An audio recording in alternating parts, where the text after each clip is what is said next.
Hello, everybody. Welcome to Wilkin & Gutton's Plan's continuing series of webinars. Today, we'll be discussing collecting rent income on delinquent units. I'm Carol Karansky. Our speakers today are Chris Florio, shareholder at Stark & Stark, and Fran McGovern, McGovern Legal Services. A few things before we get started. To the participants, to please ask any questions. Use the questions pane in the GoToWebinar dashboard on your screen. We're going to be answering questions, as many as we can, at the end of the seminar. Throughout the presentation, you'll see a few polling questions. This will help us get a sense of the webinar participants and their experience. Please answer them as quickly as possible. This webinar, same as all our past webinars, is being recorded and will be uploaded to our website, Wilkin & Gutton's Plan's website, at www.wgcpas.com. Please feel free to go to our website to review any of the previous webinars that you may have missed, and also you can check on this webinar within a few days. So as you know, many of you know, we have a series of webinars on topics that are of interest to our community association clients. The topic for today's webinar was an easy choice. Delinquent unit owners is on many people's minds. Hand in hand with delinquent unit owners is decreased cash flow, which is causing a financial hardship for many associations. Every few years, we've prepared a financial survey of our community association clients on a number of financial points. The last survey was done in 2012, and here is a slide that shows the history of assessments receivable from 2002 through 2011.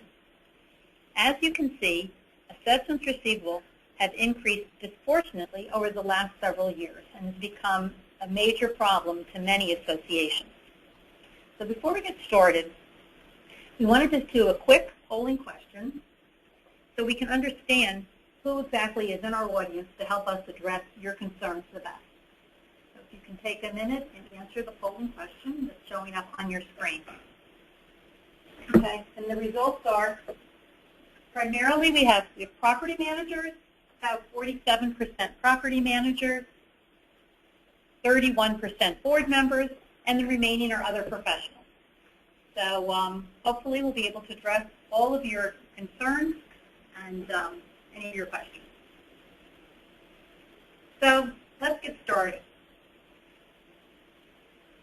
So assessments receivable. We know that they're out there. We want to collect them. Where do we get started? What's our procedure? Okay, so this is Fran speaking. I'll start with what are the standard collection procedures. The first thing to note is the sooner that you pursue your collections, the more successful you are. So the last thing that you want to do is wait and sit on an account until it's $2,000, $3,000, $5,000 due. The faster you start, the better you'll do. So what are the standard collection procedures? Generally, management will send an initial late letter, and then a second late letter, and then in my view it should be sent immediately over to counsel after that. So really you're only 60 days down the road. The timeline to follow is then counsel would send out a collection letter, and which gives you a Fair Debt Collection Practices Act notice compliance that is required. Some management companies feel that Fair Debt Collection Practices Act compliance is not required, but it is required in my view, whether or not you're a management company. How do you know when it's time to escalate the procedures? In my view, it should be a standard procedure across the board. It's 2 management late letters, and it should be sent to the attorney for a collection letter across the board. Again, in terms of escalating the collection procedures, in my view, the sooner the better, because an association has to create a culture of collections. So there are a number of associations I worked with where they've let collections lapse, and when you have an association that lets collections activity lapse, an attitude is created in the community of, we don't have to pay, my neighbor's not paying, why bother? But once you create an atmosphere of assertive collection action by the board, you'll find that more and more people will pay. So eventually the tide will turn, and the collections will be more successful. Thank you. What we want to do is, as you know, the focus of the seminar is going to be on the collections and getting rent. So we're going to be looking at rent receiverships and foreclosures. So first, we have another polling question just to understand everybody's experience with rent receivership, which is what we're going to be discussing first. So here's our second polling question. If everyone could please respond so we can see what everyone's experience is. Okay, well, looks like the winner is people are starting to explore. So about 39% people are starting to explore, and the rest are divided equally between no experience and they have some units in rent receivership. So we're going to really have to cover from those that know nothing to those that are actually doing it. Okay, Chris, so maybe you can explain to us exactly rent receivership and foreclosure. What is it? Sure, what is rent receivership? I'd be happy to do that. If foreclosure is ultimately you're going to take ownership of a unit from the person who owes money. That's really what the end game is once you do a foreclosure. The rent receiver itself is a process that's subsumed within the foreclosure action because first you must start a foreclosure. Fran had already indicated about a fair foreclosure letter, which we do also. I mean, the intent is always to try to get these folks to pay, but ultimately if they don't, we want that letter on file because then we're going to start and we don't have to potentially deal with an issue down the road if somebody for a debtor makes a good argument as to why a fair foreclosure letter should have gone out. But once you have the foreclosure commenced, you can then file a motion for the appointment of a rent receiver, and it's important that the folks in the audience understand that there's no statutory right to a rent receiver. It's an equitable remedy. The attorney, or if the board's trying to do it on themselves, have to make a palatable argument in equity why the rent receivership should be given. And essentially what that is during the pendency of the association's foreclosure, the association has a party in place whose job it is to preserve and protect that property and collect the rents.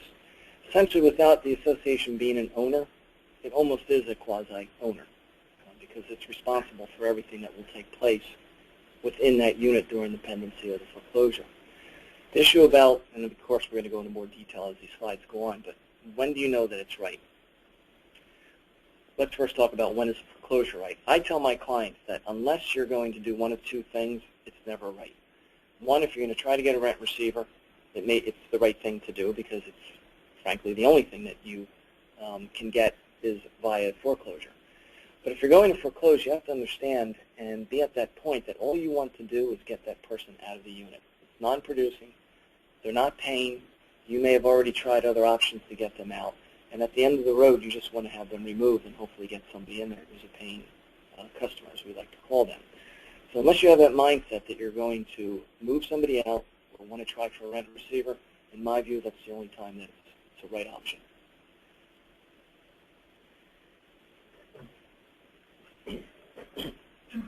So what are some advantages and disadvantages? Okay, so the advantages are easy. You get money when you may not otherwise get money.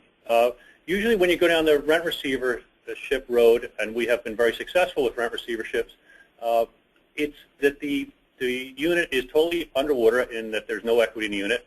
The owner of the unit has no assets to pay you, oftentimes has no job, has no car, has no nothing. So it is an option for getting funds and cash flow to the association where you may not otherwise get anything. The first question that we ask ourselves, is the unit vacant? So we really need to analyze the vacant units first, because if the units are vacant, the first question you want to ask a debtor is, can I have a deed to the unit?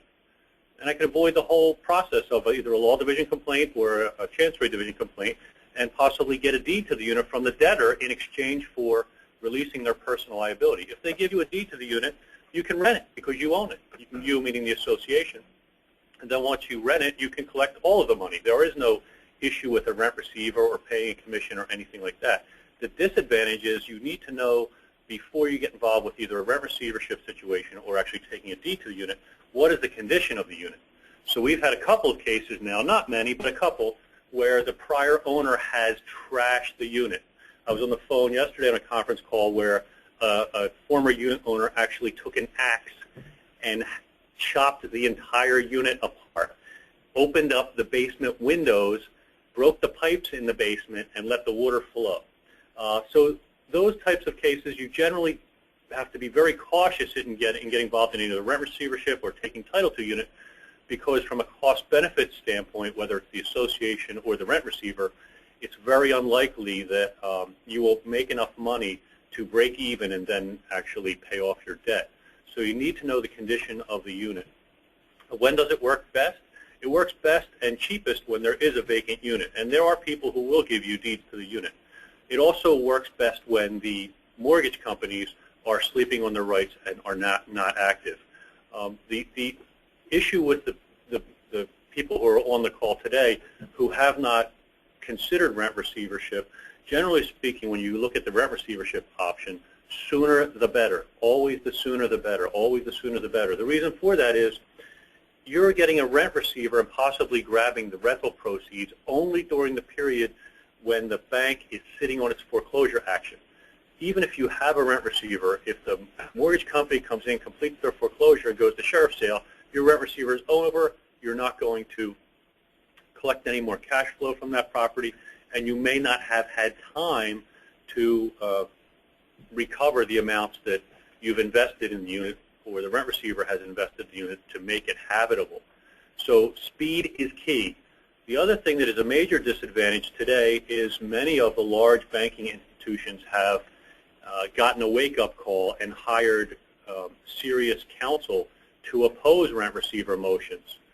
So although many of the counties across the state have no problem granting rent receivers from a chancery judge standpoint, there are several counties where chancery judges are either rejecting rent receiver applications, modifying the application and requiring the rent receiver to pay some senior secured debt, including property taxes, or just making the associations jump through procedural hoops, such as noticing mortgage companies or adding them as defendants, which increases the number of hearings you would have to go to and increases your attorney fees significantly.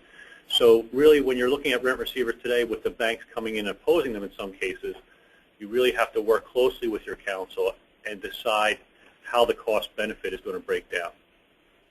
And Carol, the next slide, who should be the receiver?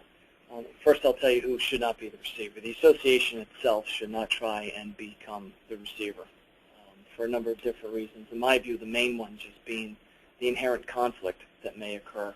And this is going to be more so for those associations that may be self-managed. I'm just not comfortable with the association taking on the added obligation, because bear in mind, when a receiver is appointed, they are basically an employee of the court. They are answerable to the judge who has entered the order. Unless you've got a board, if it is a place managed by a board, or if they have an employee who is very well versed in how these things work, there's the potential for a minefield here, and I'm just not very comfortable ever suggesting that. So the first folks that we look at is, if they are professionally managed, does the professionally managed management company, or the management company, want to be the receiver? They're already there, they know the property, they're already doing for the property all the maintenance that needs to be done. So for the most part, they're already doing what a rent receiver is going to do, except they're going to work, of course, on the inside of the unit. The rent receiver itself gets paid a certain fee for doing the work. That would be a fee that that management company would also get. Of course, in my view, there would be a separate agreement between the association and that management company, separate and apart from their existing management contracts, so that they would be doing the rent receiver. So in terms of the receiver being selected, we normally will ask the management company if they want it. If they don't, we have a whole series of names of other receivers that we've dealt with who have done a very good job. Some of them are smaller management companies who, as part of their business portfolio, do rent receivers, and we'll go to them and have been very successful, and they have successfully completed their term as the rent receiver. So again, just to recap that, I am very down on the association trying to do it themselves. First, go to your management company, and if not, either through counsel or other venues, get another rent receiver in there. Do we have to have a rent receiver? Sometimes associations say, well, the unit's empty, we're going through foreclosure, can we get somebody in? Do we need to have a receiver? Or can we just collect fees? Can we just set up a lease with them? Yeah, I know it's a slide coming down the future. We can certainly deal with that. Now, Fran's already spoken about the deed in lieu process. The reason if you want to get a rent receiver, you're going to have a court-ordered mandate. And when we go through what the foreclosure process is, and Fran already touched base on the process, but when I have a court-mandated rent receiver, the order that is set forth is typically very specific in terms of what they're to do and the rights that are given. The problem I have if you don't have a rent receiver or you don't have a deed in lieu process where the association's taking ownership, I've now got to negotiate with the owner, absent going potentially to court. It could even be in a foreclosure mode. But I have to negotiate with the owner who's going to be still involved in our participating potentially with them in renting the unit. So I'm not real comfortable with that either, only because I'm still dealing with the owner who I'm foreclosing upon potentially, and I just don't want to be in that position. Thank you. The courts. Fran, you touched on this when you said that the courts don't necessarily always allow the rent. They're hiring attorneys and they're not necessarily allowing it. So do you want to just go through that in a little bit more depth? Sure. So what have the courts said? So in the vast majority of the cases, the courts have allowed it. And I want to drive that home because there is a lobby, if you will, a banking lobby, who right now is selling the concept that it's outrageous that the association is collecting rents when we have the first priority rights to this unit. Okay? We have to stop that and explain to the courts, whether there are lawyers on the call, in the conference call today, managers in the conference call, or board members, and explain to the judges that what is happening here and what the mortgage company wants are wasting assets. These are equity courts, so the judges should prevent waste. You should never have a wasting asset in an equity court. And what's happening is these mortgage companies do not want tenants in the units. They do not want tenants in the units because this is their argument. They say, well, Judge, listen, if the association or its rent receiver were to go out there and put a tenant in the unit and I foreclose and try to sell it, I'm going to have a hard time getting the tenant out. Well, guess what? The tenant protection laws are balanced. They balance the interests of the bank against the interests of tenancy and those other people who have interest in the property, including the association. Okay, so the Tenant Protection Acts provide that if a mortgage company does go to foreclosure and a person buys it at foreclosure who wants to occupy it as an owner-occupant, the tenant has to get out anyway. The tenant can stay after the foreclosure process if an investor-owner decides to purchase it at sheriff's sale, and the lease is at essentially a fair market value, which makes sense. So this whole argument, in my view, of the mortgage companies that, hey, you know, Judge, you can't let the rent receiver happen because we'll be stuck with the tenant is a red herring. It just is it's an effort to streamline process for the bank. At the same time, these banks and mortgage companies have been sitting on these vacant units oftentimes, or even occupied units, for years when there's been no cash flow and the association is strangling. As Carol showed, you can see from the period of late 2007, 2008 onward, association assessment arrearages are skyrocketing. And I think it's entirely unconscionable that an equity judge or an equity court will allow a bank to tie up a unit that is not producing income and won't compel a rent receiver to be appointed or give rights to the property so that the property can at least generate proceeds to pay the association and allow cash flow. Is it allowed? Yes, it's allowed. Why is it disallowed? With all due respect to the courts and judges who are hearing these cases, I don't see any real basis for disallowing rent receivers. Because my answer to the banks all the time is, hey, if you wanted the rents, if you wanted the money, if you wanted the proceeds, I'm sure you had a foreclosure action outstanding there for months and sometimes years. Why didn't you get a rent receiver? And generally they have not. They have sat on their rights. They've done nothing. And the main reason for that is they don't want to be what's called under the law mortgagees in possession. So when a bank becomes a mortgagee in possession, they become responsible for paying the assessments going forward, okay?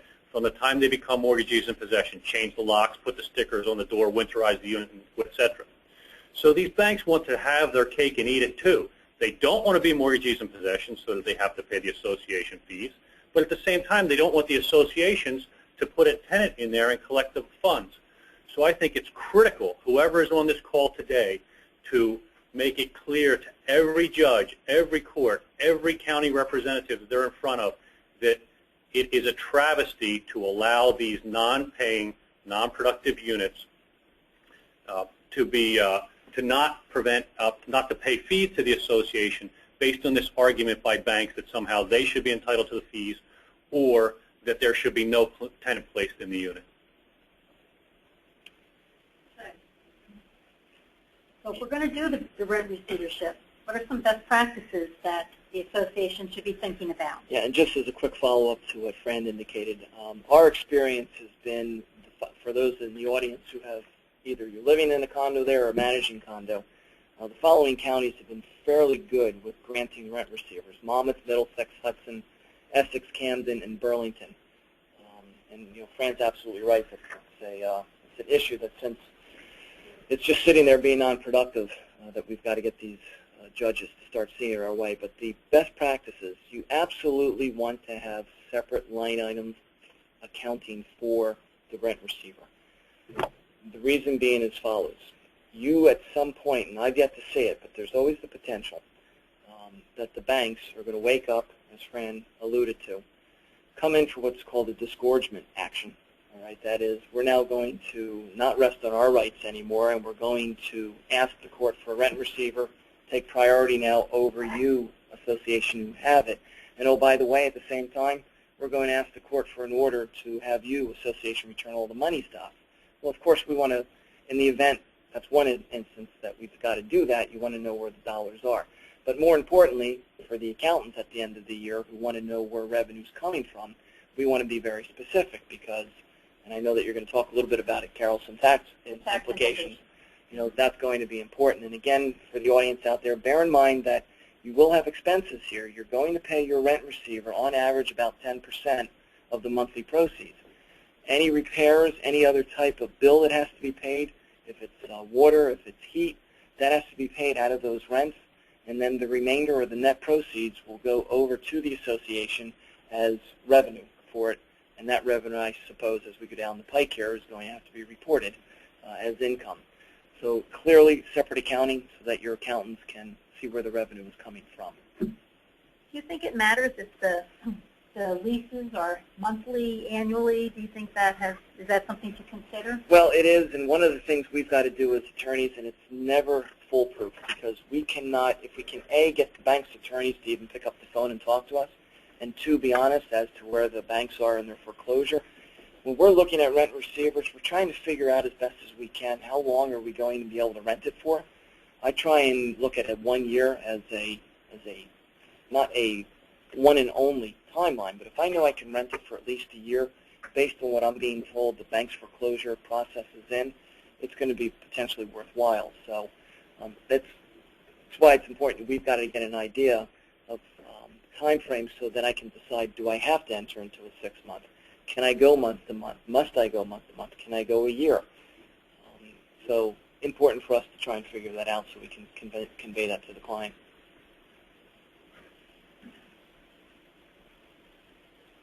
Fran, we kind of touched on this, but let's make sure that we've covered all the points. So really, in terms of some of the other financial implications, there's rent receiver fees, fixing up the unit. You mentioned about the cost-benefit analysis.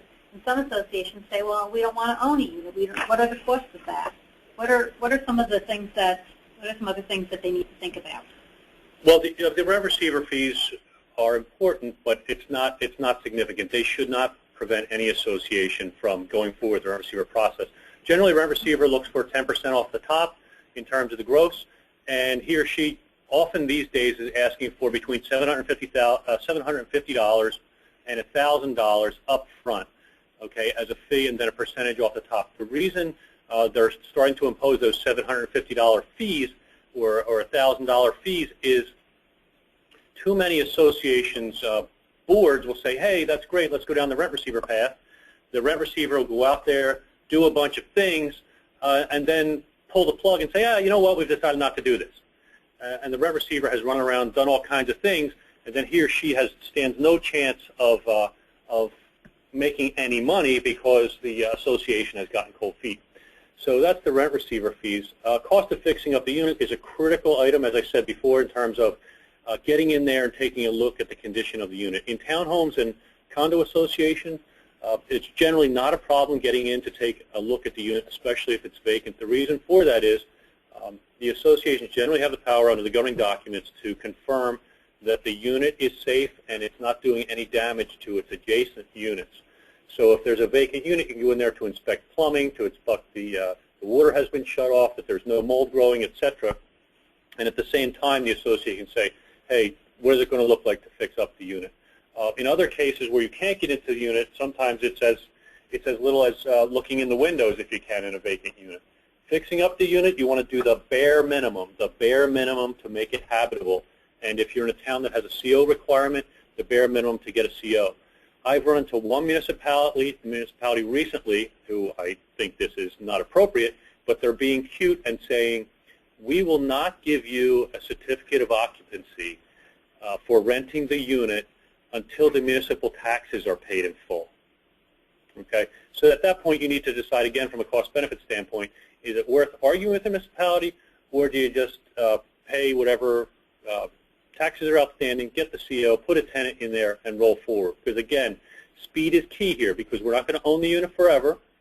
We just want cash flow in the interim before the bank finishes its foreclosure process. Can I ask you, you mentioned that you need a CO? You may need a CO. Okay. You may. So you want to do the basics. So a lot of rent receiver type people will say, listen, in a regular 2-bedroom basic condominium unit, I can come in there, clean the unit, put new basic carpeting, and paint the entire unit for around $3,000. That's what we're hearing a lot of in terms of a number. Can the late fees and legal fees be part of the debt? We always consider the late fees and legal fees to be part of the debt so long as it's authorized in the association's governing documents. To follow up on one point that Chris made, what you also have to be careful of on your lease is make sure the tenant knows that there's a foreclosure issue out there. So we try to add a paragraph to the leases that say, hey, a bank could come in and foreclose on this, and if an owner-occupier wants to take the unit, you may be kicked out. And some people will respond, well, hey, who would ever rent a unit under those circumstances? If you can't find a tenant under those circumstances, I've had associations that said, listen, you can rent it if, for whatever reason, we don't expect it, but if the bank comes in within, say, 6 months, 8 months, whatever, we will rebate $2,000 or $2,500 in rent payments so that your any concerns that you have in terms of moving again would be mitigated. So that way you get a tenant, the tenant can stay in the unit, they have a little hedge, if you will, against the probability that the bank may come in quickly and foreclose. We have not seen that happening, though. Banks are still moving rather slowly, although they are still coming in these days and trying to oppose some of our rent receiver motions. We mentioned just about the tax implications, and Chris mentioned that you definitely need to keep a separate accounting so you know where you stand in your revenue.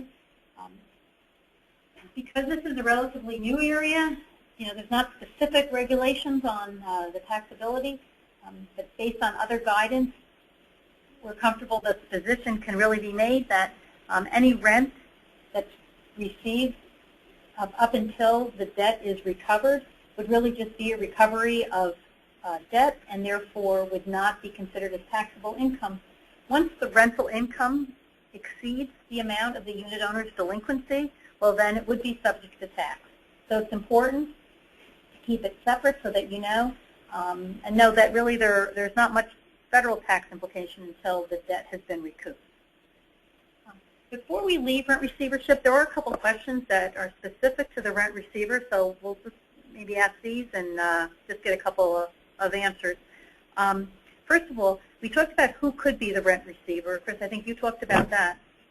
What about the attorney? Can the attorney be the rent receiver? What's your feeling on that? An attorney can be a rent receiver, but again, if it's the attorney for the association, there's a potential, there's an inherent conflict, potentially. Now, granted, the attorney is representing the association. The attorney in this particular situation in a rent receiver role is representing primarily the judge, but doing work for the association. So if the attorney wants to undertake that responsibility, so be it. I just look at it as an additional risk, and quite frankly, if there's any attorneys working out there in larger firms, of course, talk with your managing partner before you would even consider it, to make sure that you're going to be covered with whatever insurance policies you have. So again, it's a thoughtful question. I've never really thought of it in detail. From my personal position, I wouldn't want to be the rent receiver in that regard. Okay. Does the court appoint the rent receiver based on the attorney filing the papers? So how much say does the association even have? Well, the association can have a lot of say in who gets appointed. That's the question, I guess. Who gets appointed, right? Mm-hmm. So who does the appointing? As Chris was mentioning, the receiver, although a lot of associations like to think of the receiver as their rent receiver, mm-hmm. The rent receiver is not their rent receiver or the association's rent receiver. The rent receiver is an officer of the court and is answerable to the court and the judge. So even though the association may have recommended a rent receiver and the court may have accepted that recommendation, that receiver is always answerable to the court. So if a chancery judge puts a rent receiver in place and then 6 months later he says, hey, you know what? I'd like to have an interim accounting of what this receiver is doing, what they're collecting, what kind of fees they're paying, how much the association's debt has been paid down, et cetera, where the secured creditors are in the process. The judge can order that, and the receiver has to comply. In addition, just because an association requests such and such vendor to be their rent receiver, that does not mean the judge is compelled to appoint that person or company. The judge can say, hey, you know what? I think this is a perfect case for a rent receiver, and I have somebody else in mind. I'm going to put that person or company in charge. So it's really the judge's discretion, but it's been my experience that unless it's opposed, the judge will appoint the receiver that's suggested by the applicant. I guess the receiver, since you gave different options, they don't need any special licensing, like a real estate license or any particular licensing. Not that I'm personally aware of, although most rent receivers tend to have their broker's license because they are getting rents. All right, so I would suspect that on the side of being cautious, that you would probably go with somebody who's got a real estate broker's license so that they can collect rents. And in this day and age, most management companies have at least one person or persons who have a broker's license. Okay. Some of the costs we talked about, now you mentioned, Fran, that there might be real estate tax implications, and that's if the town gets involved in it. But if the town doesn't, are they always involved? I mean, what happens with the owner's mortgage and the real estate taxes? Does the town always know about the real estate taxes, or what happens? That's a really good question, and the answer is we don't care. We don't care. We don't care. Our only objective is to get a tenant in there and get as much money as we can out of the unit to pay down the arrearage owed to us. We don't care about other creditors, whether they're secured or not. We don't care about township creditors if they're secured or not. And people will say, boards will say to me, Fran, we need an appraisal of the unit to find out if there's equity in the unit and this and that. We don't care. The goal is not getting equity. The goal is not caring about what other lien holders are out there. The goal is to collect cash flow in the meantime to pay down the debt. Certainly other creditors will come in and foreclose and take the property away from you. We don't care. And so a follow-up point to that is, does the association, if it takes a deed to the unit or become a rent receiver, not the association but the management company or rent receiver, do they become personally liable for the other debts and liens and mortgage and tax and so forth? The answer is no. Generally those debts are what's called in rem obligation. Rather than accruing personally as a personal debt against the person, they accrue just as to the property. So if taxes aren't paid, there will be a tax sale. If the mortgage is not paid, there will be a mortgage foreclosure sale. So it's certainly not the association's obligation to go worry about it. That's correct. Okay. You did touch on this. Just want to make it clear because I guess more questions have come in. Do you need a foreclosure action pending in order to set up the receivership? We've seen some files and this happened up in Hudson County, where a Hudson County judge actually entered an order for a rent receiver in a special civil part case, which is problematic. So the answer is yes, you want to do it, and it has to be done in a foreclosure scenario, because again, a foreclosure is in a court of equity. It's in the Chancery Division. We're asking for equitable relief. Now, depending on who's the judge that you're before, we've dealt with a lot of equity judges who don't believe that what you have before them is equitable in nature and then should go to the law division. So even the judges are sometimes confused. But yes, it needs to be done in the context of a foreclosure itself. What a lot of these judges don't understand, especially the ones in the special civil part who entered it, is that the court is still involved till the end of the rent receiver. We have one point just kind of to wrap up the rent receivership, but you've got these units, and what's your opinion in both of you in terms of publishing the names of delinquent unit owners in community letters or newsletters, or letting putting those names out there? Good friend, you do the scarlet letter. Yeah. So that really seems like a good idea, right? But we always recommend against it. So our answer is always absolutely not. And people say why, and the people who are more savvy say, why, Fran? The Fair Debt Collection Practices Act, which prohibits publication of debtors' names by third party, does not apply because the association is not a third party. We are the primary debt holder, which is true. So even though the association may fall within certain exceptions to the Fair Debt Collection Practices Act, it's still a very bad idea because there are still claims that could be made for libel, slander, etc. And no disrespect to anybody, but we find that there are times when account histories can be wrong, funds have been paid and they may not have been posted properly, etc. And the last thing you want is Mr. Jones coming to you and saying, listen, my account was posted as delinquent on the clubhouse door, and I've paid regularly for my entire life, and by the way, I'm suing you. So never, never, never, never, never. How do you feel about that, Chris? Well, that's why I wanted Fran to start with the scarlet letter, because I agree 100%. And what I tell my clients is, unless you can guarantee me, and more important, your insurance carrier, that you will be right 100% of the time, you shouldn't be doing it. And I don't know of any human being who's right 100% of the time. So it's problematic, and quite frankly, I think it's going to stir more of an issue than the results that they're going to get. I just don't see it being advantageous. Okay. All right, so we'll just wrap up rent receivership. I know we covered the last question already about can the unit be rented, but so when does the rent receivership end? Is there some formal ending?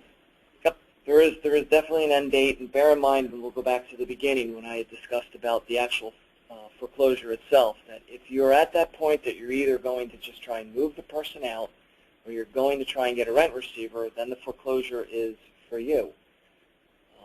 But what happens is during the pendency of the association's foreclosure, and it's somewhat of a moving target, but we're seeing now anywhere 16 to 18 months, if everybody hits their marks, that you can get from the beginning of a foreclosure being filed to getting to a sheriff's sale. Presumably, if you go through the process of the foreclosure and you have the rent receiver, you're getting monies every month that is reducing the amount that's being owed to the association. Yes, there's additional maintenance fees every month being due, but presumably we're whittling down the debt that's owed. When that debt gets down to a zero, there's no reason anymore for that foreclosure to be in place. So at that juncture, that's when you would have it end. Now, we've not been to the point of having it occur in the next fiscal year and trying to make an argument with the same judge who gave us the order. Your Honor, we've just put another lien and accelerated it through that calendar or fiscal year. We want to have this rent receiver continue. So I can't answer that question. That's something that we've thought about doing when the time comes. Maybe Fran has experienced that and can tell the audience. But when you get to a zero balance, the rent receiver is no longer basically has the authority just to keep collecting rents. We're going to have to stop the foreclosure. When the foreclosure ends, we get an order to stop the receiver. Does that mean that if you have a tenant in there, you have the tenant out also? If there's a tenant in there, that's a very good question. We'll try and perhaps make some sort of side deal, or at that point we're contacting the bank's attorney and saying, hey, we've got a tenant in there. This is your client. But here's the other problem that we're running into. What if the bank doesn't continue its foreclosure and is still out there a year and a half, 2 years down the pike? The concern that we have is you've stopped collecting rents, the debt continues to increase, I've got to start the process all over again. So in the meantime, the association's not getting money. But these are relatively new, and I can tell you that we've not yet gotten to the zero end yet where we've had to discontinue rent receiver. We have only because the unit was sold, and we made an arrangement, but not naturally because the association collected all its sums. Okay. All right. I Do you have any comments? Yeah, I just wanted to add to that. We've tried to fashion our orders. We've tried to fashion our orders so that the association can continue to collect its fees going forward. And I have to say that most of the Chancery judges have been working with us on that and signing those orders, which has been good. I think the judges who haven't really kind of bought in, if you will, to these bank arguments, which again I think are bogus, but the judges who haven't bought into those arguments really, I think, understand that the association has its hands tied behind its back, and that every time it has to come to court, it has to spend money. And these judges have been willing to sign orders that permit the association to continue to collect fees as the fees continue to accrue. At least that's what we have found. We haven't been involved in one yet where the association has been stopped. Then that's become a particular issue with many of the adult communities that we work with, because many of the adult community cases like this don't arise out of default in payment of the association by the debtor. They arise out of death. I mean, the debtor dies, the children are in Arizona, California, wherever, the home is underwater, no equity in it, and the kids don't care. The kids don't care about the unit at all, and the bank's not foreclosing. So it's not even an issue of a debtor refusing to pay. It's a debtor who's long dead, sometimes dead for years, and nobody wants to step forward and administer the estate. And we're in a position where we ask the court to say, listen, Judge, in the meantime, while the bank's fooling around out there, we'd like to collect the rents, and we'd like to collect the rents going forward, and we've been very successful with that as well. Thank you. All right, we're going to move off of rent receiverships and go into foreclosure just because our time is running out. So we're going to have a quick polling question number 3, just to see where does everybody stand with regards to foreclosures and their knowledge about foreclosure. And again, we will come back at the end and answer more questions, so please continue to send your questions in, and we're going to address as many of them as we can. Well, the majority clearly have had some experience with foreclosure. About 50% have experience with foreclosure, so which is an unfortunate state of our economic times. But certainly about 56% are knowledgeable about foreclosure. And then the remainder is split half and half between don't know anything about it and starting to get involved in it. So let's talk about the foreclosures then. And again now, some of this we've a little touched on, but we'll go and just make sure we cover everything. In foreclosures, advantages, disadvantages, and when do you want to do it? Okay, so the advantages and disadvantages of foreclosure. Foreclosure is the ultimate tool to take a non-payer out of your community. You can foreclose in 2 ways. You can foreclose by filing a lien and filing an action in the Chancery Court, as Chris said in the past. That is the standard process that's used by mortgage companies. The other process, which is an alternative process, is you can file a case in the law division for a money judgment action, go through the courts and discovery, and find out if the person has any assets whatsoever to levy upon to satisfy your money judgment. If you can prove to the court that there are no assets that may be levied upon so that you can satisfy your judgment, the court will give you a writ of execution to levy upon the property. Given the backlog in the foreclosure unit, we may have mentioned this already, but all the foreclosures in New Jersey go through the foreclosure unit in Trenton rather than going through each county court. So given the backlog in Trenton, we have found that in many cases it's faster to go the law division route when we already believe that the people have no assets, just in terms of administration. The foreclosure unit is overwhelmed right now with foreclosures, although it is getting better and foreclosures are moving forward. The great advantage of a foreclosure is it's the end of the game for the debtor. So whether or not you're getting money, that person who is living in a unit and thumbing their nose at the association every day as they walk out and get into their leased BMW can no longer live there. So that is very effective, even if the association does not get any money about it, money out of the foreclosure action. I mean, we want money. We want the association to get paid in a settlement or through a foreclosure sale. But as I said early in the conversation, foreclosure and taking people out of the homes after they have not paid for an extended period of time helps immensely with creating a culture of payment within the community.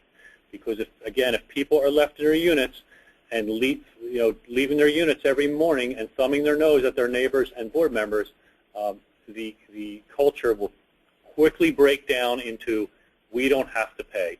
The disadvantages of foreclosure is if the people have no money and they have no assets and the unit is in bad shape, the association may wind up at the end of the day with a unit that is not worth fixing up, that cannot be rented, and the association will wind up just changing the locks and hoping that the mortgage company forecloses as soon as possible.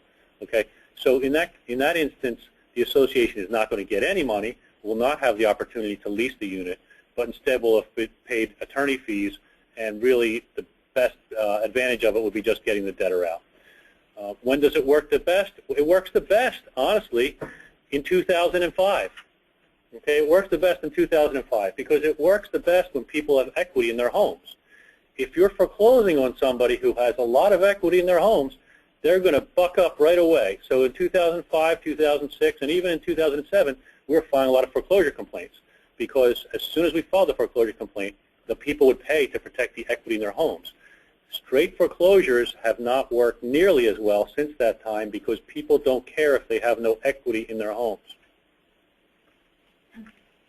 Chris, what are some of the steps in foreclosure? And does an association actually have to buy the unit? Is there funds that have to go out? Yeah, let's go through that quickly since we are nearing the end. Fran had gone through the steps in the very beginning about the earlier you start the collection process, the better it's going to be. So let's say you're at that point, you have your liens filed, you've sent your fair foreclosure letter.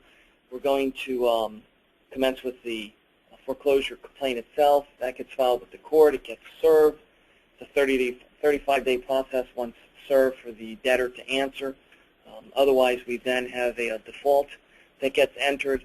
Thereafter, the association will put through its final judgment request, which will be hopefully for all the maintenance fees, hopefully all the attorney fees. And then we'll get out of court what's called a writ of execution so that we can proceed to a sheriff's sale. That whole process is taking about 16 to 18 months. Assuming we go to the sheriff's sale, and of course this isn't the forum for it, but assuming that we get there, there's no bankruptcy filed by the debtor. If there is nobody there who is trying to outbid the association, and bear in mind that when the association is at the sheriff's sale, it will call what they say is their upset price. All right? That's a term that's used just so that anybody there who's interested in purchasing knows what's due the association and that we're going to bid up to it. So let's say our upset price is $20,000. If these individuals have done their homework, hopefully they're not going to start outbidding us because they're going to probably find soon thereafter, if they didn't do their homework, that there may be a bank's mortgage there that takes priority over the association's lien. If there is nobody there who wants to outbid, the association doesn't pay a dime other than all the expenses that it incurred to get the sheriff's sale. So the association doesn't have to buy its own unit or that unit at its own foreclosure. What happens is essentially it gets a sheriff's deed for $1 or $100 is what the consideration is considered. So there's no additional outlay by the association at the sheriff's sale if it finally does get to a sheriff's sale and nobody outbids it. We would like somebody, if we could, to outbid us because then there'll be surplus monies that will pay off the association's lien, and then they're pretty much whole. Okay. Wrapping up, I guess, two of you, what's your, when you've gone through the foreclosure and you've had the title to unit, whether you got the title through the deed in lieu of foreclosure or through foreclosure, do you want to rent the unit? Do you want to sell the unit? Just as any thoughts or, I mean, generally speaking, you want to rent the unit because if there was equity in the unit, it's extraordinarily rare that there is equity. So if there's equity in the unit, they would have settled it prior to that time, usually. Okay, and if there's equity in the unit and somebody was just asleep at the switch, what typically would happen is they would bid you up at foreclosure sale, and you would actually get the money instead of getting title to the unit. So generally speaking, the association doesn't try to sell the unit, they rent the unit. Regarding selling the unit, bear in mind, as Fran indicated, most days these days there is no equity in the unit. There's normally mortgages there, so you're never going to be able to convey clear title. So it will be next to impossible to sell the unit unless you can make arrangements with the bank to buy out its position. And then you also have to deal to a certain extent with all of the junior lien holders that may be there. So you're essentially just renting it, as Fran indicated. It will be next to impossible to sell it. Okay. Well, we're pretty much out of time. Hopefully, we've addressed everybody's questions throughout our slides. We're going to be going through, there were some questions that we were not able to finally get to. We're going to be going through the questions, looking, and if possible, we're going to be giving some responses on our website, some of the generic questions that hopefully will give a little bit more information. So thank you very much for listening to our webinar. Our contact information is on the screen. And that's it. So thank you very much for everyone's attendance. Thank you, Chris. Thank you, Fran, for helping in our webinar today. Pleasure. Thanks for having us.